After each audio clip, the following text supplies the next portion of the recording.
임예산 찬송 14장 함께 하심으로 예배를 시작하겠습니다.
다 자리에 앉으시겠습니다. 기도합니다. 전능하신 하나님, 추운 겨울이 가고 만물이 다시 살아나는 봄을 보내주심에 감사드립니다. 따뜻한 날씨가 다시 왔지만 이 세상에는 전염병이 그치지 않고 전쟁의 소식이 계속 들려오고 있습니다. 이러한 상황 속에서도 저희들은 주님께서 십자가의 길로 걸어가신 사순절을 보내며 저희의 마음을 주님께로 향하고 이 시간 예배를 드립니다. 주님, 저희가 드리는 이 예배를 받아 주시옵소서. 예수 그리스도의 이름으로 기도하옵나이다. 아멘. 우리 모두 거룩하신 하나님의 전전에서 우리의 죄를 하나님께 고백합시다. 만일 우리가 죄 없다고 하면 우리는 자신을 속이는 것이요 진리가 우리 안에 있지 아니합니다. 그러나 만일 우리가 자신의 죄를 자복하면 신실하고 의로우신 하나님께서 우리의 모든 죄를 사하여 주실 것이요 모든 불의에서 우리를 깨끗게 해 주실 것입니다. 우리 다 같이 한 음성으로 고백의 기도를 드리겠습니다. 거룩하신 하나님, 오늘도 거룩한 주님의 존전 앞에 부끄러운 저희 자신을 드러내옵나이다. 주님, 불쌍히 여겨 주옵소서. 주님의 고난에 동참하는 이 기간 동안 저희는 주님보다는 저희의 삶을 더 중심적으로 살았습니다. 주님의 십자가를 바라보는 이 기간 동안 저희는 더 돋보이는 삶을 동경하며 살았습니다. 어렵고 소외된 이웃을 돌아보고 그들을 돕는 이 기간 동안 저희는 오직 저희와 저희가 속한 이들만을 위해 살았습니다. 주님과 함께 죽음을 맛보는 이 기간을 저희는 잊어버리고 외면하고 살았습니다. 주님께서는 목숨을 내주시며 저희를 구원해 주셨는데 저희는 저희의 삶을 온전히 주님께 향하지 못했습니다. 주님, 저희의 잘못을 용서하여 주옵소서. 저희를 불쌍히 여겨 주옵소서. 잠시 침묵 가운데 각자의 죄를 고백합시다.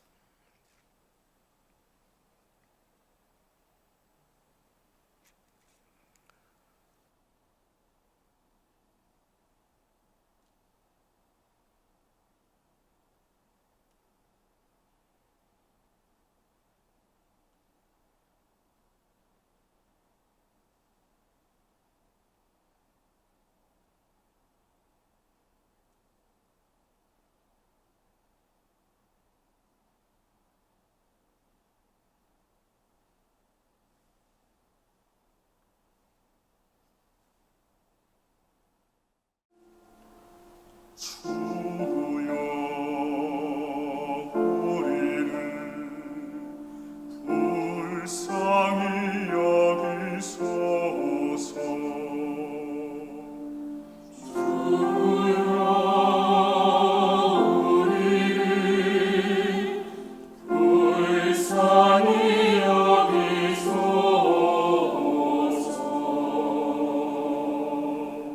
그리스도여,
여기 기쁜 소식을 들으십시오.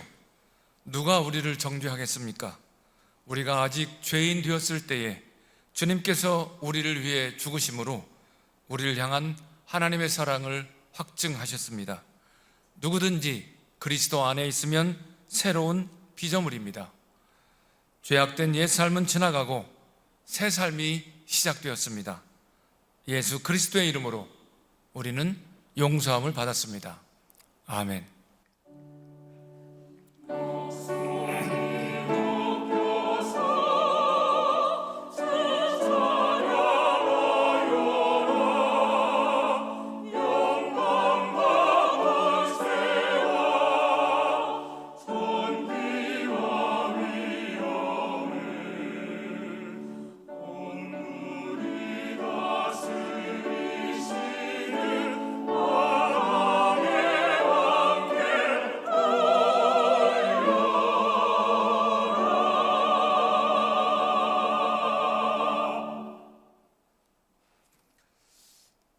이 세상의 빛으로 오신 주님, 주님께서 주시는 말씀은 저희의 영혼에 빛을 주십니다. 지금 주시는 말씀을 들을 때에 저의 마음과 생각이 거룩해지고 저의 삶이 주님께 더 나아가도록 성령께서 지혜의 영을 부어 주시옵소서. 예수 그리스도의 이름으로 기도하옵나이다. 아멘.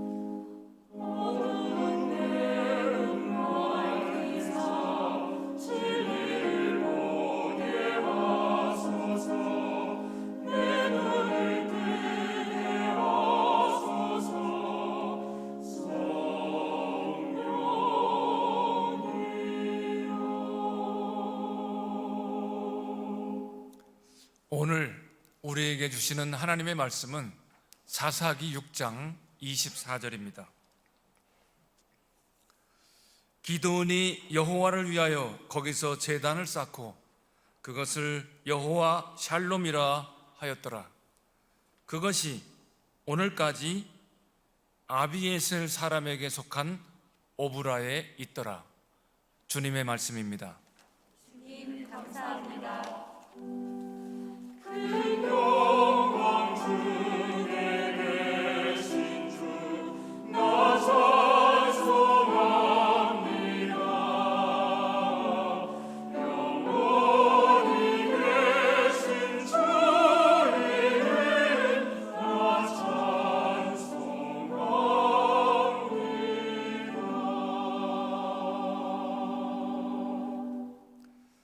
오늘 우리에게 하나님의 말씀을 증거해 주실 분은 대학원 생활관장으로 계시는 조기주 교수님이십니다. 여호와 샬롬이란 제목으로 말씀 증거해 주실 때 큰 은혜의 시간이 되시기를 바랍니다. 우리 사랑하는 원우 여러분, 그리고 예배에 참석하신 모든 분, 하나님의 귀한 은혜가 여러분 모두와 함께 하시기를 축복합니다. 지금 이제 사순절을 지내고 있죠, 그죠? 사순절을 지내는데 여호와 샬롬이라는 제목으로 저와 여러분들이 함께 은혜를 좀 나누었으면 좋겠습니다. 아주 오래전에 우리 구약 교수이신 권혁성 교수님께서 샬롬에 대해서 설명을 하셨는데요. 샬롬은 두 가지의 조건이 채워졌을 때에 비로소 평화를 이루고 안정감을 갖는 두 가지 조건이 뭐냐면 반드시 있어야 될 것이 있는 상태, 그리고 두 번째 조건은 있기는 있는데 그것이 어디에 있느냐, 반드시 있어야 되는 자리에 있을 때, 그랬을 때 이제 샬롬이라고 하는 히브리어 언어들을 설명해 주신 적이 있습니다. 이 사순절 기간 동안 여러분 모두에게 평안이 있으려면 내게 반드시 있어야 될 것이 무엇인가, 그리고 그것이 있어야 되는 마땅한 자리, 필연적 위치, 그 위치를 점하고 있는지 한번 반성해 보는 그런 시간이 됐으면 좋겠습니다. 구약 성경에 보면 여호와 샬롬이라고 하는 첫 단어, 이 단어가 언제 생겨졌는지 여러분들이 이미 다 아시리라고 생각하는데요. 우리가 읽은 오늘 본문의 말씀 사사기, 기드온 용사, 그러면 여러분 모두가 다 아실 텐데요. 여호와 샬롬이라고 하는 이 단어를 어떤 배경에서 생겨졌는지를 한번 좀 생각하고, 그리고 그 은혜를 우리가 함께 누렸으면 좋겠습니다. 이스라엘 백성들이 가나안에 정착한 이후에 대충 한 200여 년이 지났을 때쯤 이미 가나안에 정착한 이스라엘을 지도하는 사사들이 3세대를 거쳤습니다.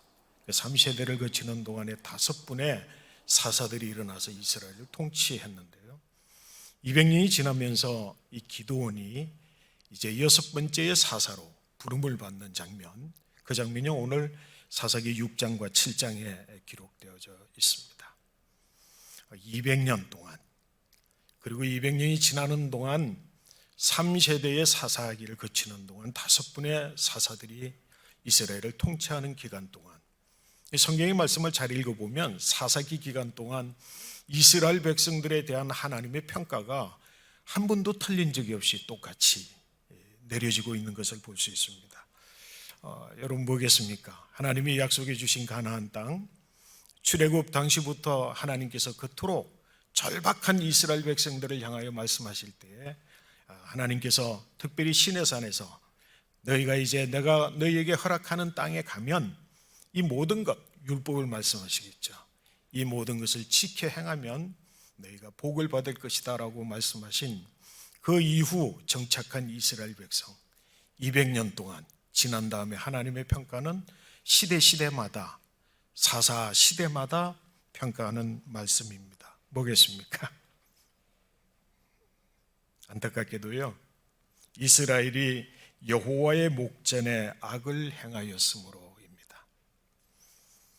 한 사사도 예외함이 없이 한 시대도 예외함이 없이 하나님께서 이스라엘을 향하여서 말씀하시고 약속하셨던 그 약속의 말씀이 승리롭게 가나안 땅에서 성취되어지는 모습을 보기보다는 성경 계속하여서 이스라엘이 여호와의 목전에 악을 행하였으므로라고 기록을 하고 있습니다.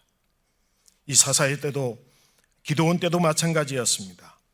특별히 기드온 때에는 이스라엘 백성들이 여호와의 목전에 악을 행하였으므로 하나님께서 미디안에게 7년간 이스라엘을 그들의 손에 맡겼다라고 성경은 기록하고 있습니다. 그러면서 구체적으로 하나님이 왜 이스라엘 백성들이 악을 행하였을까?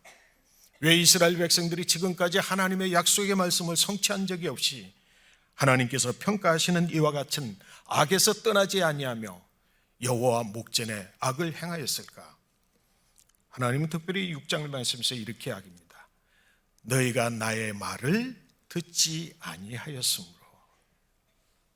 사랑하는 원우 여러분, 그리고 오늘 예배를 드리는 우리 사랑하는 청취자여 모든 분들, 하나님께서 허락해 주신 말씀 앞에서 우리가 여호와의 목전에 악을 행했는데 그 악을 행한 목전, 그 모습들은 여호와 하나님의 말씀을 따르지 아니하였다는 거예요. 여호와 하나님의 말씀을 따르지 않았다는 건 무슨 말씀이냐 하면 다름이 아닙니다. 하나님께서 이스라엘 백성들에게 가나안을 약속해 주실 때에 하나님 말씀하셨습니다. 너희가 내가 준 땅에 너희가 들어가면 거기에 있는 모든 족속들을 하나도 남김이 없이 멸절시키라는 거였습니다. 오늘 성경의 말씀 여러 구절을 보면 성경의 말씀에 이스라엘 백성들이 7년 동안 정복전쟁을 이루었을 때 7년의 정복전쟁을 마감할 때에는 성경은 이렇게 기록하고 있습니다. 저들이 여호와의 말씀을 따라 어느 족속들을 치니 그리고 멸하니 하나님 여호와의 말씀을 이루었은지라, 이렇게 기록하고 있습니다. 그러나 7년의 전쟁이 끝나고 나서 그리고 25년이라고 하는 시간들이 지나는 동안에 이스라엘 백성들에게 문제의 여지는 뭐냐면 남겨두는 민족들이 있었다는 거예요. 성경의 말씀을 봅니다. 이스라엘 백성들이 왜 하나님의 말씀을 그토록 중하게 말씀하신 하나님의 말씀을 그대로 따르기를 시작했지만 결국에는 실패했을 수밖에 없었는가? 성경의 말씀을 보니까요, 참으로 안타까운 이유 때문에 그래요. 귀찮아서 그랬어요. 아주 사소하게 생각해서 그래요. 이 정도는 괜찮겠다라고 생각해서 그래요. 그래서 그들은 하나님의 말씀을 온전하게 성취하지 못한 채 남겨둔 미디안의 백성, 아말렉 족속과 가나안의 족속들이 있었습니다. 이들은 악의 뿌리가 되었으며 그리고 그들은 이스라엘 백성들의 가장 치명적 악을 행케 하는 것이었습니다. 오늘 분명하게 말씀을 보면 하나님이 기드온 부르신 이유를 보면 기드온 속에 그 아버지 요아사 므낫세의 족속입니다. 므낫세의 족속 아버지 요아사, 상당히 지명이 높은 인물이었던 것 같아요. 그 집에 뭐가 있었다고요? 다름이 아니라 바알 제단이 있었어요. 그리고 아세라 상을 세워뒀어요. 근데 여호와 하나님의 제단은 없어요. 하나님께서 기드온을 부르시며 첫 번째 하신 말씀 뭐냐면 용사여 그랬어요. 용사여, 여호와의 용사여. 하나님의 음성을 들은 기드온은 가슴에 차 있는 말씀으로, 가슴에 차 있는 움트림으로 하나님 앞에 대면하여 말하기를 뭐라고 이야기합니까? 여호와 하나님 나를 부르신다고요. 나를 용사라고 한다요. 그렇다고 한다는 하나님, 우리에게 당하여 있는 오늘의 고난, 이 민족의 아픔, 이 민족의 아픔은 뭡니까? 하나님 여호와여, 우리의 조상들이 말씀하였던 애굽을 떠나 가나안에 이르기까지 이루셨던 하나님의 무수한 그 기적과 이적들은 다 어디에 가 있습니까? 라고 합니다. 저는 오늘 이 기드온이 하나님 앞에 부름받아 하나님 대면하여 부르짖는 소리가 어쩌면은 이 시대 앞에 우리가 맞이한 상황 속에서 우리가 외칠 수밖에 없는 그런 소리가 아닐까라는 생각을 해봤습니다. 하나님 여호와여, 우리의 오늘에 당한 고난은 무엇입니까?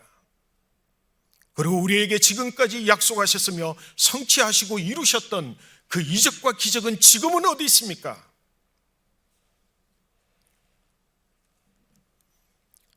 사랑하는 원우 여러분, 원치 않든 원하였든 간에 저와 여러분들은 지금 위기의 세월을 보내고 있습니다. 저는 가끔씩 말씀을 전할 때 위기라고 그러면요, 어떤 교회 가보면 이런 표정들이 있어요. 무슨 위기인가? 무슨 말씀을 하시는 건가? 뭐가 위기라고 그렇게, 뭐가 어렵다고 그러는가? 네, 어느 교회 가보면 정말 그렇습니다. 위기입니다. 내가 어느 위치에서, 어떤 자리에서, 어떤 상황 가운데서 오늘의 이 시대를 바라보느냐에 따라서 사람마다 그 반응은 다 다른 것 같습니다. 저는 위기라고 생각합니다. 왜냐하면 오늘 우리에게 맞은, 기드온에 맞았던 그 시대와 오늘 우리가 맞고 있는 시대가 별반 다르지 않기 때문에 그럴 것이라고 생각합니다. 하나님께서는 기드온을 부르셨습니다. 그러고는 하나님께서 외치며 항변하는 기드온을 향하여서 이렇게 말씀하십니다. 내가 너를 통하여 너를 말미암아 이스라엘을 구원하리라. 이 시대의 아픔과 고통 속에 어느 누군가 절박한 마음을 가지고, 항변하는 마음을 가지고 여호와의 이름을 부르는 자를 부르시는 하나님, 그 하나님은 동일한 우리의 하나님인 줄로 믿습니다. 내가 이스라엘 백성을, 이스라엘을 너로 말미암아 너를 통하여 구원하리이다. 기도원과 같은 좀 용기가 있었으면 좋겠어요. 기도원이 뭐라고 대답하느냐면 이렇게 대답하더라고요. 무엇으로 이스라엘을 구원하시겠습니까? 가만히 둘러보아도 이스라엘을 구원할 만한 병사나 그리고 시대의 지도자나 누구도 없어 보입니다. 여호와 하나님께서 말씀하시는 것처럼 너를 통하여, 그러니까 나의 무엇으로, 내가 가진 무엇으로, 나의 무엇을 통해서 이스라엘을 구원하시겠습니까? 그렇게 말씀하십니다. 사랑하는 원우 여러분, 주변을 둘러보십시오. 과연 이 시대를 구원할 만한 자가 보입니까? 그리고 그만한 가능성을 가진 어떤 것을 우리는 이미 가지고 있습니까? 그렇지 못하다고 한다면 우리도 기도원과 같이 항변할 수밖에 없을 겁니다. 그때 하나님께서 이렇게 말씀하세요. 내가 너를 보내는 것 아니냐? 내가 너를 보내는 것 아니냐? 내가 너로 인하여서 이스라엘을 구원할 것이며 내가 너를 보내는 것 아니냐? 그러며 말씀하십니다. 내가 너와 함께 할 것이니라. 저는 이 사순절 기간 동안 나와 함께 하시는 하나님, 그 하나님을 만나게 되시기를 축복합니다. 우리에게 그 어떤 것도 가능성으로 보이지 않지만, 내게 무엇도 없다고 여겨지지만, 그리고 기도원이 항변하였던 것처럼 나는 므낫세 족속 중에 가장 작고 작은 자 중에 한 자일 뿐입니다 라고 하는 심정으로 내 자신을 돌이켜볼 때의 가능성이 보이지 않지만, 그러나 우리의 해답은 하나님 여호와 우리와 함께 하심인 줄로 믿게 되시기를 축복합니다. 기도원이 말합니다. 여호와 하나님이 나와 함께 하다는 것을 내가 무엇으로 알 수 있겠습니까? 무엇으로 알 수 있겠습니까? 그리고 여호와 하나님이 나와 함께 하다는 것을 하나님 진정으로 내게 증거를 보여주십시오. 그러면 저는 급히 그는 있는 자리에서 제단을 쌓고 거기에서 여호와 하나님 앞에 제사를 드리는데, 그리고는 오늘 말하고 있는 것처럼 여호와 살롬이라 하였습니다. 여호와 하나님이 함께 계시다는 증거가 여호와 살롬인 것을 오늘 분명히 말씀하고 있습니다. 여호와께서 그에게 이르시되 너는 안심하라, 두려워하지 말라. 죽지 않을 것이다. 기드온이 여호와를 위하여 제단을 쌓고 그것을 여호와의 살롬이라 하였더라. 그것은 오늘까지 아비에셀 사람 요아스가 속하여 있으며 기드온이 속하여 있는 족속의 장, 그 땅에 오브라에 있더라라고 성경은 기록하고 있습니다. 여호와 샬롬, 여러분의 축복이 되시기를 축복합니다. 그런데요, 이야기는 거기서 끝나지 않습니다. 여호와 샬롬이라고 하는 그때 여호와 하나님께서 나타나셔서 기드온에게 숙제를 주셔요. 행하라고 했어요. 이를 행하라고 하세요. 근데 그것은 평화가 아니에요. 다름이 아니라 너희 아버지 요아스의 집에 있는 첫째 수송아지가 아니라 둘째 수송아지를 잡아, 그리고 너희 아버지 집의 마당에 있는 바알 제단을 허물어뜨리고, 그리고 아세라상을 찍어 여호와 하나님 앞에 번제로 드리되, 새로운 단을 쌓아 번제를 드릴 때 뭐로요? 너희 아버지의 속하여 있는 둘째 수송아지를 잡고, 그리고 아세라상을 찍은 그 나무로 불을 태워 여호와 하나님 앞에 번제를 드리라는 거예요.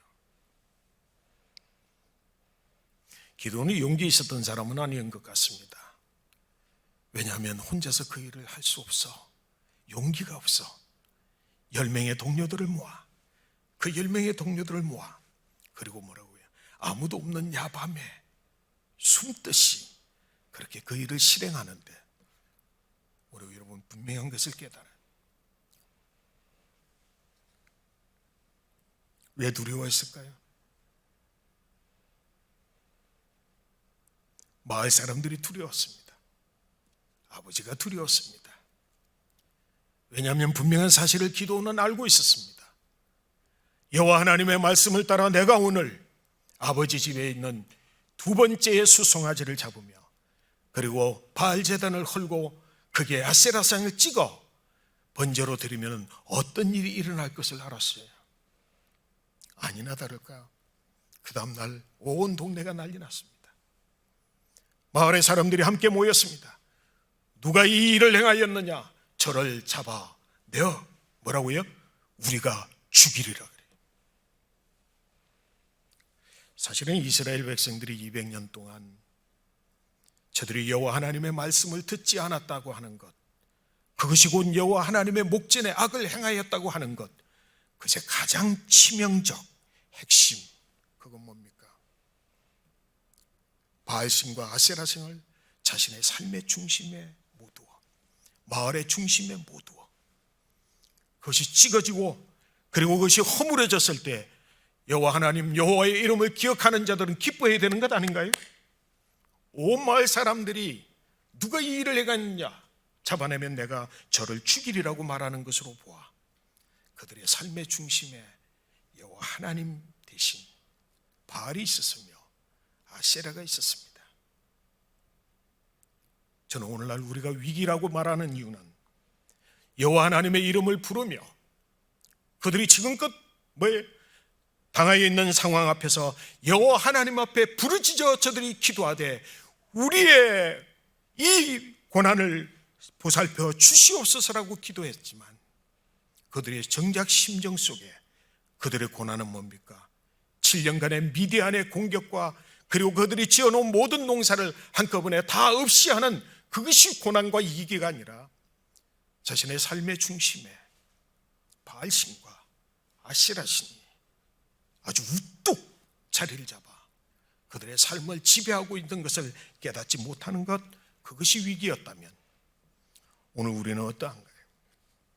여호와 하나님의 이름을 부르며 여호와 하나님이 우리를 구원하소서 부르짖으며 여호와 하나님의 이름으로 제사를 드리지만, 그러나 정작 우리의 삶의 중심 속에는 바알의 제단과 아세라신이 거뜬히 중심에 처하여 있음을 우리는 부인할 수 없지 않을까 생각합니다. 사랑하는 오늘, 저는 어느 순간부터 우리 신학대학원 여러분들을 생각하면서 기도의 제목이 바뀌었습니다. 저는 처음 와서 우리 대학원생들을 보면서, 그리고 새벽에 생활관장이기 때문에 새벽에 말씀을 드리는데, 첫 번째 새벽기도 설교의 내용이 절망하자. 내가 아무리 이곳저곳을 둘러봐도 절망밖에 없다. 절망하자, 그렇게 설명했습니다. 근데 요즘은요, 소망이 보여요. 여러분들이 소망입니다. 저는 성남에 사는데요, 학교에서 성남을 가다가 보면 여러분들이 잘 알고 있는 우리들의 교회 나옵니다. 우리들의 교회, 김양재 목사님의 우리들 교회 보면 지금 엄청나게 큰 프랜카드를 달고 있습니다. 그 프랜카드에 뭐라고 적혀 있느냐면, 해석되어야 해결된다. 저는 그 편말을 보면서 또다시 절망했습니다. 존경받는 목사님, 그리고 이 시대에 영성을 이끌어간다라고 하는 우리들 교회, 거기에서 내걸어 놓은 것이 뭐라고요? 해석돼야 해결된다. 저는 절망했어요. 죄송합니다. 속으로 분노가 일어났어요. 그리고 얼마 지나가면요, 아주 작은 개척교회가 있어요. 2층에 상가를 빌려놓고 예배를 드리는 곳인데요, 그곳에서 그리 크지 않은 프랜카드를 내어 걸어놓고 있어요. 그 프랜카드 내용은 저는 가슴을 뛰게 했습니다. 여전히 교회가 세상의 희망이다. 여전히 교회가 세상의 희망이다. 우리의 주변과 상황은 여전히 암울해 보이지만, 그래도 여전히 교회가 세상의 희망이며, 여전히 원우 여러분들이 한국교회의 희망인 줄 믿기 때문에 저는 기도의 제목이 달라졌습니다. 여러분, 용기를 내십시오. 우리의 삶의 중심 가운데 있는 바알상을 깨트리고 아세라상을 깨트리며 여호와 하나님의 제단을 쌓아 여호와의 이름을 제대로 부르게 될 때에 하나님의 놀라운 역사는 일어나게 될 줄로 믿습니다. 여러분, 기도원의 300용사 잘 아시죠? 기도원의 300용사를 세우기 이전에 그렇게 숨어서 타작을 하고, 그래야 그 가슴 속의 뜨거움으로 이 민족의 고통과 아픔과 고난은 어디에서부터, 그리고 어떻게 라고 하는 질문을 가지고 있던 가나안 그를 들어 세워 그의 삶의 중심 가운데 있는 우상을 깨트림으로 그의 이름을 여룻바알이라 하니라. 여룻바알이라고 하면 곧 바알의 상을 깨트렸다라고 하는 뜻으로 그의 이름이 세워지게 될 때 여호와 하나님께서 300 기도원의 용사를 그에게 맡겨 하나님의 거룩한 나라 주의 이스라엘 백성들의, 이스라엘의 그 영광을 다시금 회복하게 된 줄로 믿습니다. 기도원의 300 용사는 여러분들 다 아시는 것처럼 32,000명이 모였을 때 하나님께서 그 여룻바알 기도원에게 말합니다. 숫자가 너무 많다. 돌려보내어라. 누구를 돌려보내어느냐? 두려워하고 염려가 있으며 근심이 있는 자들을 다 돌려보내어라. 사랑하는 원어 여러분, 두려워하지 마시고 염려하지 마시고, 여러분의 삶 가운데 있는 어떤 것으로도 움츠러들지 마시길 바랍니다. 22,000명이 돌아갔어요. 10,000명이 남았어요. 그들은 가슴이 뜨거웠습니다. 내가 나를 위하여서 내 목숨이라도 바칠 결단이 되어 있습니다. 그럼에도 불구하고 하나님의 눈에는 열정과 그리고 뜨거운 열기를 가졌다고 할지라도 할 줄 아는 자는 300밖에 되지 않았습니다. 우리는 뜨거운 열정을 가졌을 뿐만 아니라 하나님의 하게 하심을 따라 할 줄 아는 자가 되어 기도원의 300용사로서 이 시대를 밝히는 새로운 희망이 되어 주시기를 간절히 축원하고 또 부탁을 드립니다. 아멘. 받은 말씀을 생각하시면서 다 함께 신앙 고백하겠습니다. 나는 전능하신 아버지 하나님, 천지의 창조주를 믿습니다. 나는 그의 유일하신 아들 우리 주 예수 그리스도를 믿습니다. 그는 성령으로 잉태되어 동정녀 마리아에게서 나시고 본디오 빌라도에게 고난을 받아 십자가에 못 박혀 죽으시고 장사된 지 사흘 만에 죽은 자 가운데서 다시 살아나셨으며 하늘에 오르시어 전능하신 아버지 하나님 우편에 앉아 계시다가 거기로부터 살아있는 자와 죽은 자를 심판하러 오십니다. 나는 성령을 믿으며 거룩한 공교회와 성도의 교제와 죄를 용서받는 것과 몸의 부활과 영생을 믿습니다. 아멘. 주님, 저희들이 주님 앞에 나와 간절히 기도합니다. 저희의 기도를 들어주옵소서.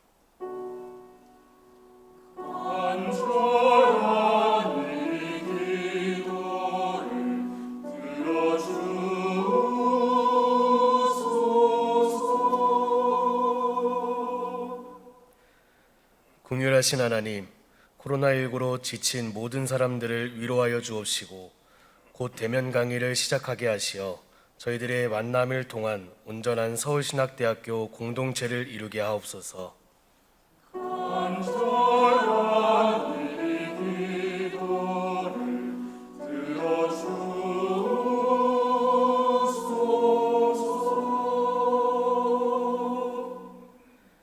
사랑의 하나님, 사순절을 지나고 있는 이 시기에 저희의 마음을 온전히 주님께로 향하게 하시어 주님께서 고난당하신 그 길을 저희도 동참하게 하옵시고 저희가 영광스러운 부활을 소망하게 하옵소서.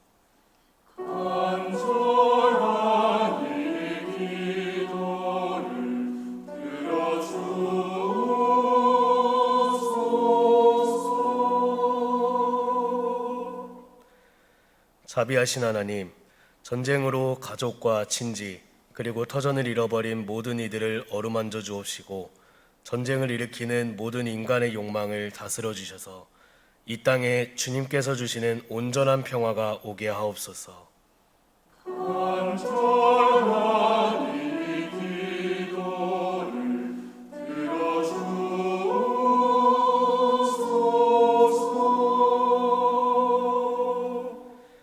저희들의 세밀한 목소리까지 들으시는 주님, 저희들이 주님께 간절한 마음으로 아뢰옵나이다. 이 기도들을 들어주시옵소서. 예수 그리스도의 이름으로 기도드립니다.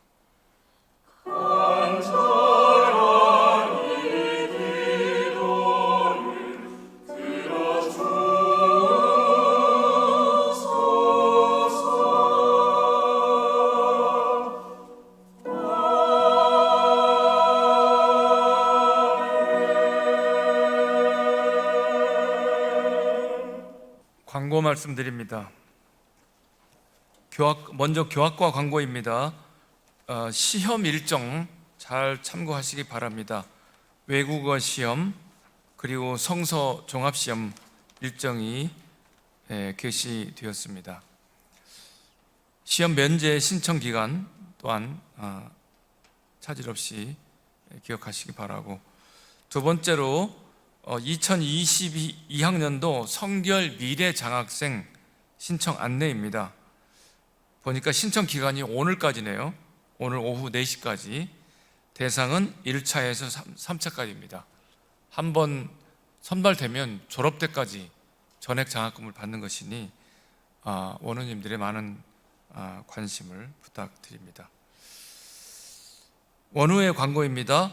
우크라이나를 위한 모금이 지난 2주 동안 이루어졌고 많은 원우님들께서 참가해 주셨습니다. 그런데 이번 주 목요일까지 더 모금을 연장한다고 합니다.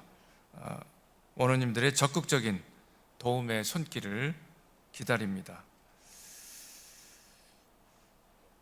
두 번째, 원우의 카카오톡 플러스 채널 개설되었다고 합니다.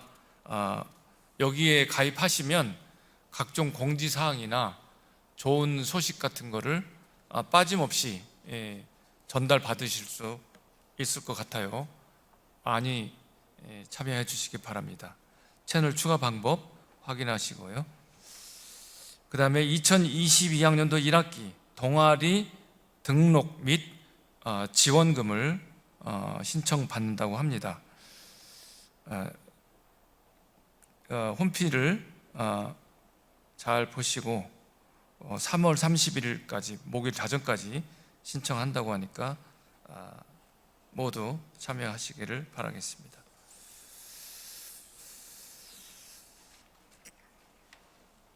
자, 이제 다 일어나십시오.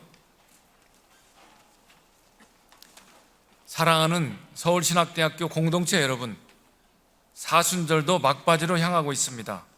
비록 우리가 비대면으로 이 사순절기를 보내고 있지만 주님의 고난을 기억하면서 기도와 말씀 묵상 그리고 금식을 하시기 바랍니다. 우리 모두가 모여서 드리는 온전한 예배를 소망하며 영적인 훈련에 박차를 가하는 서울신학대학교 공동체가 됩시다. 찬송가 266장 함께 합니다.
우리를 중생케 하시는 예수 그리스도의 은혜와 우리를 성결케 하시는 아버지 하나님의 사랑하심과 우리의 영과 육을 강건케 하시는 성령님의 역사가 주님 다시 오실 때까지 항상 함께 하시기를 간절히 축원하옵나이다. 아멘.